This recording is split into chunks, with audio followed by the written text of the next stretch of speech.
Hello, everyone, and welcome to this series on training in Japan.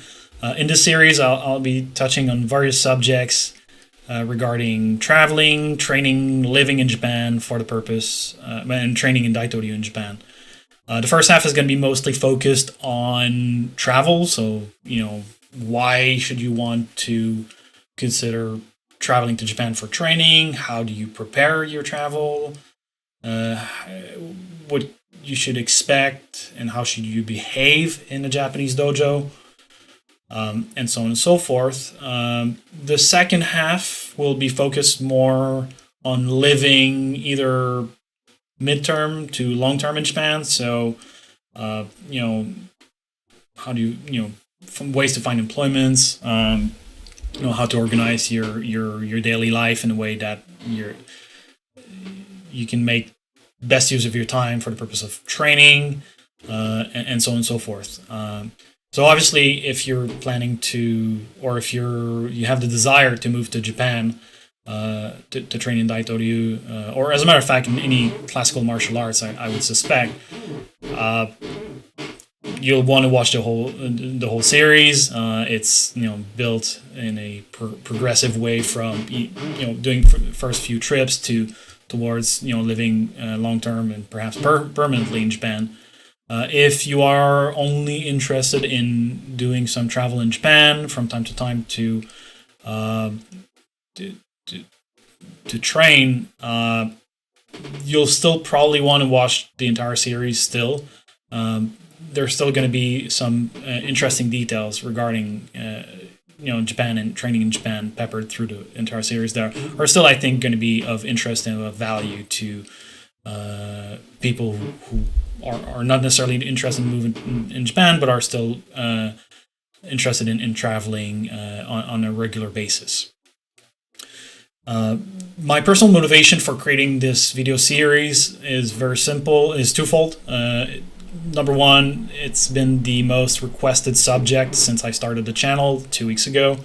I've received a lot of questions from various people. I've also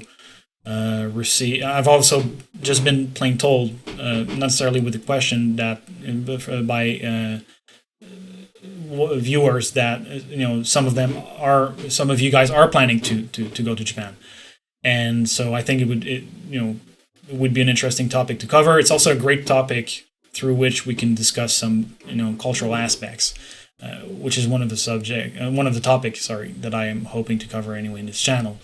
There's also tons of mistakes that are easily avoidable, which, if I would have known myself about it beforehand, I would have avoided a lot of trouble. And so hopefully, people who are going to be watching this series are going to be able to avoid some of the problems that I ran into, that I've seen other people run into, and hopefully turn their training experience and their life experience to make it more productive. Let's leave it at that.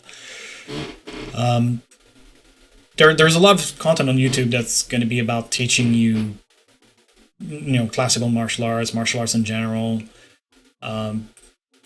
But Daito-ryu and classical martial arts are highly cultural, and you can't really replace the experience of training in a Japanese dojo under the instructors, some of the head instructor of a tradition, with watching clips and videos. You have to go. At some point, if you're a serious practitioner and you have the means to do so, you should strongly consider going and train in Japan. It's it's going to give you it's going to contextualize a lot of your practice doing so. So hopefully the series is going to help people who are interested in doing in such experience into making sure that they're well prepared. If you have any questions on the subject, leave them in the comments. Thank you for your time, and until next time.